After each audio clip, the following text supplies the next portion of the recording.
Immediately claimed victory, posting, Iran has agreed to never close the Strait of Hormuz again. And they never did until the next day when Iran closed the Strait of Hormuz again. Oh. Stephen Colbert has completely lost his patience. And honestly, it feels deserved.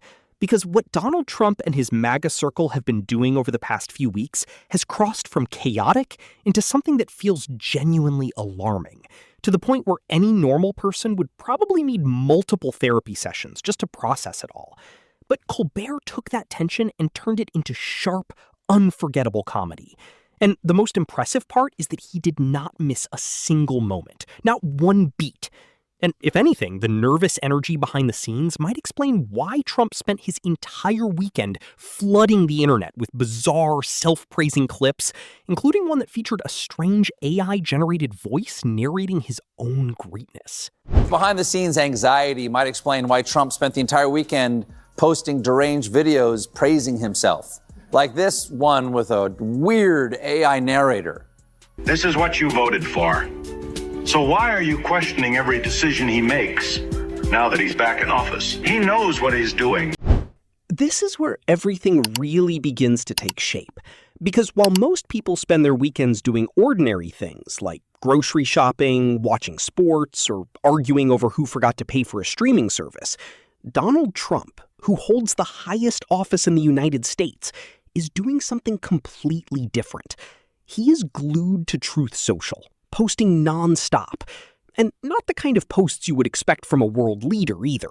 Not updates about policies or summaries of important meetings, but instead a stream of chaotic, unfiltered, and deeply unsettling content that feels shocking coming from someone in that position. Maybe it's time to shut the up and let him cook.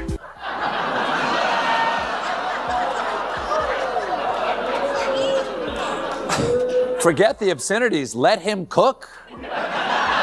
Always reassuring when you hear a world leader use Gen Z slang. Colbert described it perfectly for what it was, calling it a full-blown social media spiral.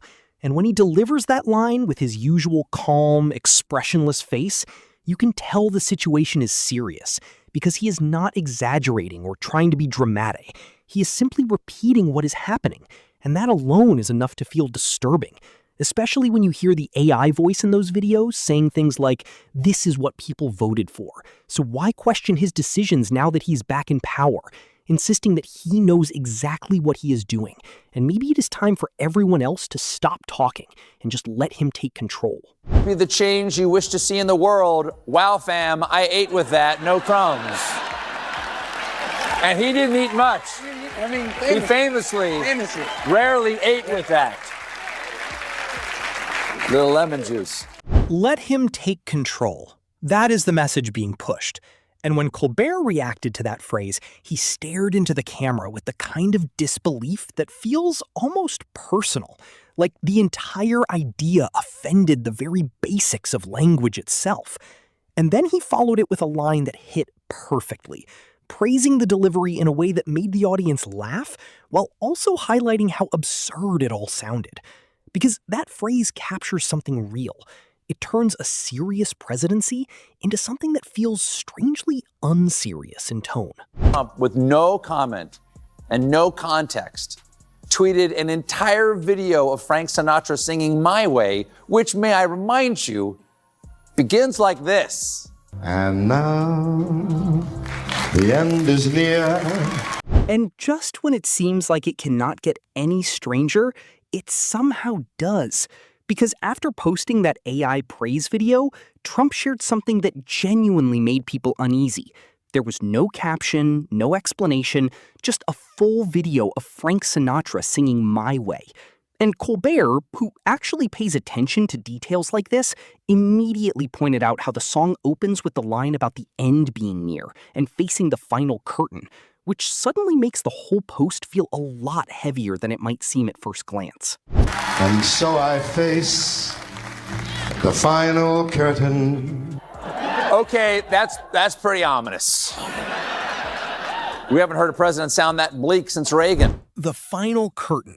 That is the phrase that stands out, Because here you have the president sharing a song about endings without offering any context. And this comes after a series of dark and moody posts over the weekend.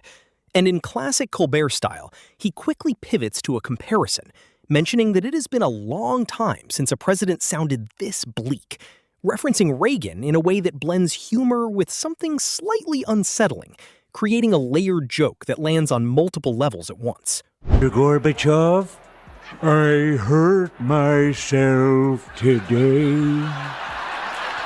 Yeah, huge Trent Reznor fan. Huge Trent Reznor fan. That single moment combines a Johnny Cash reference with a Cold War-era callback and a direct critique of Trump, all delivered in one smooth line, showing just how sharp Colbert can be. And beyond the humor, it is important to understand that people online were actually concerned. This was not just material for late-night television. It sparked real conversations.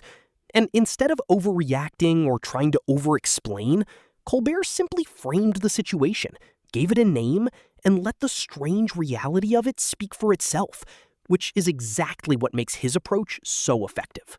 Weekend for FBI Director Kash Patel, because on Friday, The Atlantic published an expose that paints Patel as erratic, suspicious of others, and prone to excessive drinking, leading many at the Bureau to consider him a national security. While all of this is unfolding, while Trump is posting songs about endings and AI videos telling people to trust him completely, his team is also making headlines in ways that are hard to ignore. And Colbert made sure to highlight every detail, starting with Kash Patel, who currently serves as the FBI director. And according to a major report from The Atlantic, Patel has been described as unpredictable, suspicious of others, and someone whose drinking habits have raised serious concerns, to the point where it is being discussed as a potential national security issue, which goes far beyond casual criticism. Details Patel's alleged boozing habits.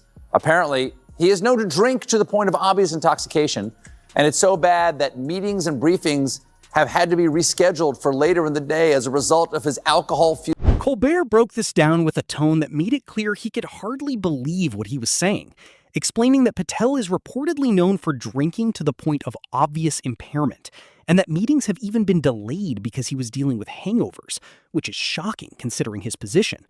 But the detail that really stood out involved reports that on more than one occasion, staff had to request breaching tools, the kind used by tactical teams, just to wake him up. And Colbert reacted with a line about how he has seen people drunk before, but never to that extreme, adding another joke about needing something as intense as emergency rescue equipment just to get out of bed, which sent the audience into laughter. Once, he was unreachable behind locked doors, so they had to request breaching equipment, which is normally used by SWAT and hostage rescue teams to quickly gain entry to buildings. Wow! Breaching equipment. I've been drunk, but I've never been battering ram drunk.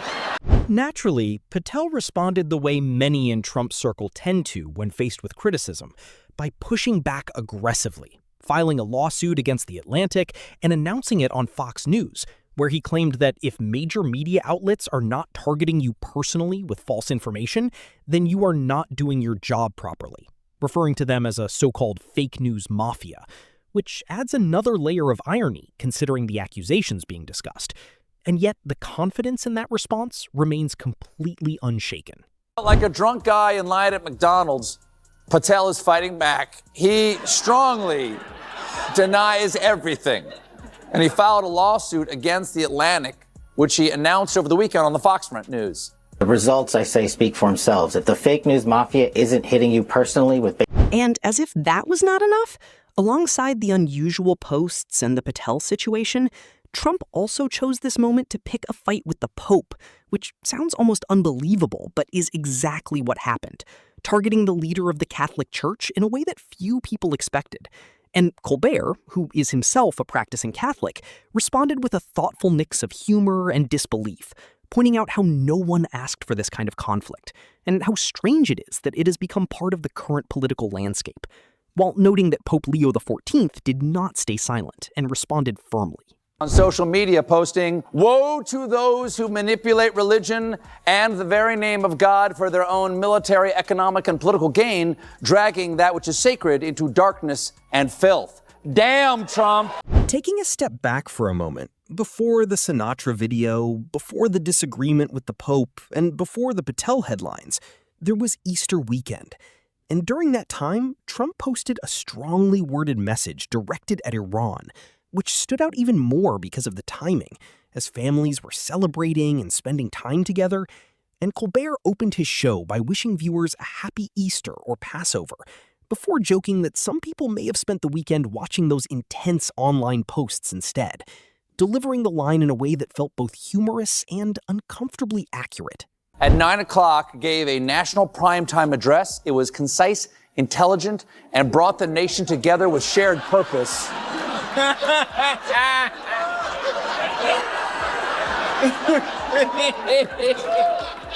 April Fools. Trump.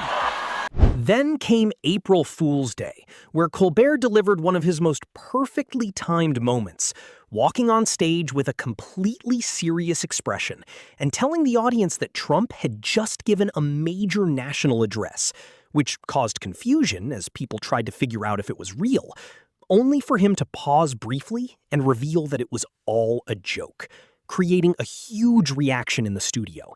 And he followed it up by mentioning that the speech supposedly aligned with Passover, joking that whether people celebrate or not, they might need a few glasses of wine to get through it, capturing the mood of his audience perfectly. The ceasefire was endangered when Trump said this Thursday night. I don't want to be a wise guy. I don't want to speak too soon, but we do very well. You notice that we're doing very well. And I will say the war in Iran is going along swimmingly. We can do whatever we want. But beyond all the humor, there was a moment where Colbert said something that carried real weight, pointing out that the pattern within Trump's circle, from Trump himself to figures like Patel and J.D. Vance, reflects a kind of mindset built on strong confidence without the same level of capability, where people are encouraged to trust the process even when things appear to be going wrong. And he connected this to reports suggesting that behind the scenes, Trump is privately worried about how certain situations could unfold, even while presenting a completely different image in public. According to the Wall Street Journal, behind Trump's public bravado on the war, he is privately grappling with just how badly things could go wrong. Not exactly confidence boosting. Reminds me of that sign from Friday Night Lights. Clear eyes, full hearts. I'm kind of freaking out that we're all going to die.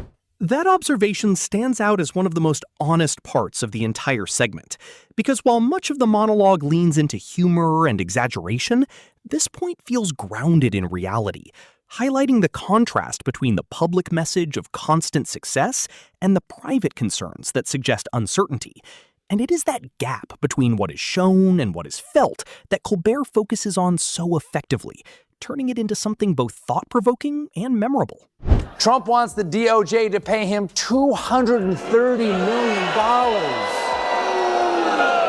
which, from the sound of this audience, is obviously ridiculous. But since he won the election, technically as president, he could now, in effect, order the government to pay him. And this is where everything comes together. Because beyond the jokes and the laughter, there is a deeper purpose behind what Colbert is doing, as he has openly explained in interviews, making it clear that his criticism is not about political labels, but about behavior and leadership, expressing concern about actions that seem driven by personal interest rather than broader responsibility. And what makes his approach stand out is his ability to move between serious commentary and sharp humor seamlessly, taking complex and chaotic situations and presenting them in a way that audiences can understand, while continuing to highlight patterns, document events, and bring attention to moments that might otherwise be overlooked, making his work feel especially relevant in the current moment.